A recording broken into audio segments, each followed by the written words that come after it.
Relembrando o que falamos na aula passada, a indústria metalúrgica, a indústria metalúrgica básica, ela vai compreender 5 grupos de atividades, que são as seguintes: produção de ferro-gusa e ferro-ligas, a siderurgia, fabricação de tubos, exceto tubos fabricados em siderúrgicas, metalurgia de metais não ferrosos e fundição.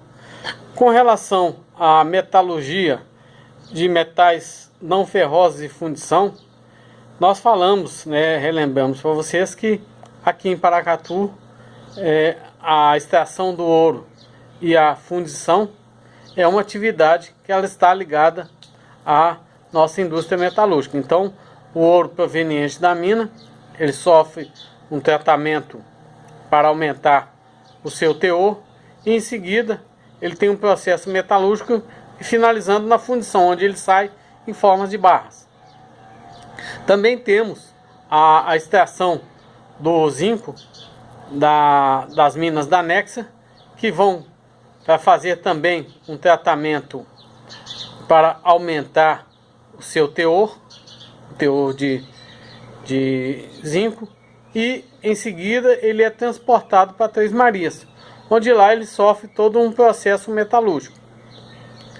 E também nós falamos sobre a extração da bauxita nos arredores de Ouro Preto, onde a Indalco ela retira o alumínio, através de um processo metalúrgico da bauxita, colocando esse material no mercado. Também falamos da importância da metalurgia dos metais não ferrosos no estado de São Paulo, visto que 65% do produto da atividade mais forte é essa indústria de metais não ferrosos. Por quê? Porque ela vai atender às necessidades das fábricas do grande ABC, seria Santo André, São Bernardo e São Caetano, que são polos que produzem automóveis e peças para automóveis, e sendo que grande parte das empresas estão lá localizadas.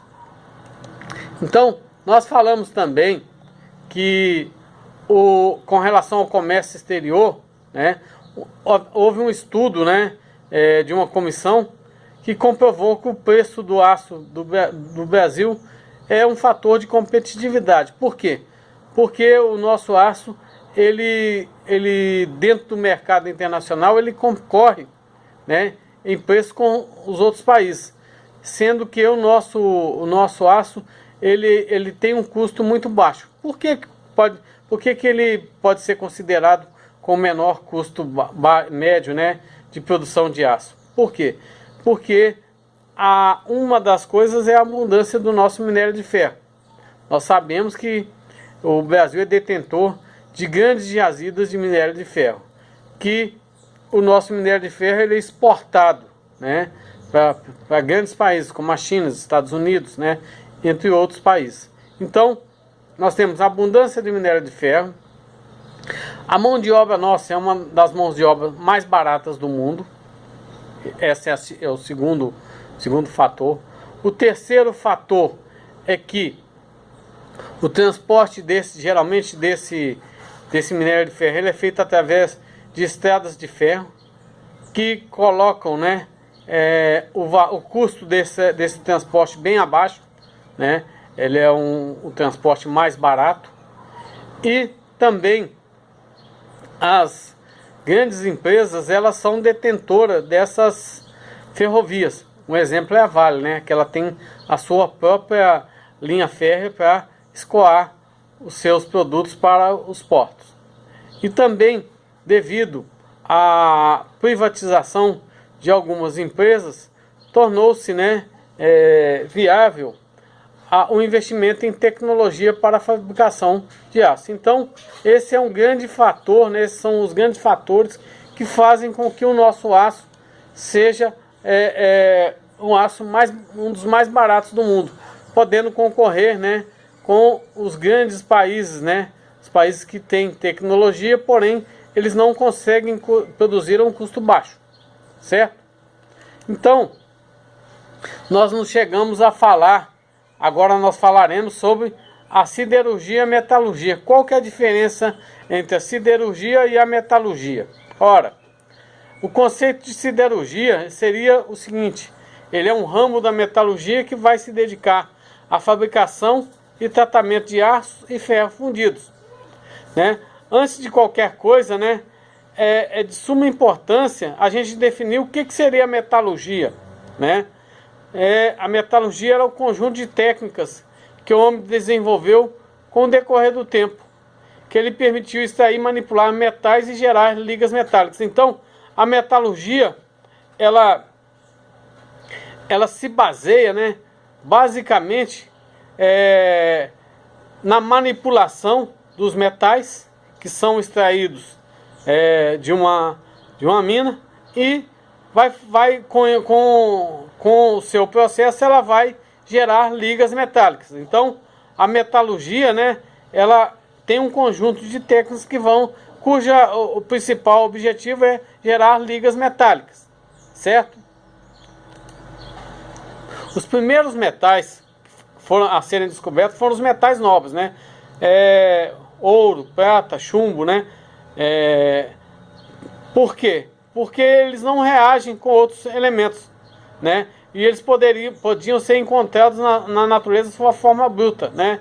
Então, o que a gente chama de metais preciosos, né?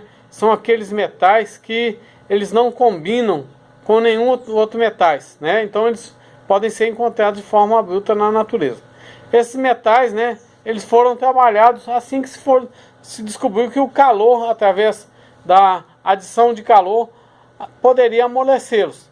Então é possível, quando você coloca um desses metais, né, nobres, já a uma alta temperatura, a gente consegue amolecer e realizar os trabalhos necessários com eles, né? Acredita-se que por volta do ano 2500 a.C. surgiram as primeiras ligas metálicas, né, que foi gerada a partir da adição do estanho ao cobre. Então, essa foi uma das grandes descobertas que foi gerando o cobre, né? Que o cobre, ele, o que é? Uma liga, né, metálica que ele tinha propriedades superiores às do cobre. Porque somente o cobre puro, como eu já havia falado com vocês, ele não era uma liga resistente. E com a descoberta do bronze, né, se tornou uma liga melhor que permitia fazer, né, armas, utensílios domésticos, ferramentas para se trabalhar na agricultura. O ferro, ele demora um pouco, né, a mais para começar a ser trabalhado, né? Por quê? Porque o ferro na forma bruta ele não é encontrado na natureza, certo? E o aço, ele é o quê? Uma variante do ferro, que tem em sua composição uma concentração levemente menor de carbono. Então o aço, ele tem na sua composição o carbono, mas com a concentração baixa, né? A concentração desse carbono gera uma liga de ferro, cuja a maleabilidade, né, e a dureza são maiores do que o ferro puro. Então essa junção, né, do carbono, né, com uma liga de ferro, ele vai dar uma maleabilidade melhor, né, do que o próprio ferro puro. O ferro gusa, ele possui, né, teores de carbono que vão variar de 1,7 em peso a 6,67%. Abaixo de 1,7 de carbono, ele é conhecido como aço, né? Então, se ele tem abaixo de 1,7 em presença de carbono, ele vai ser conhecido como aço.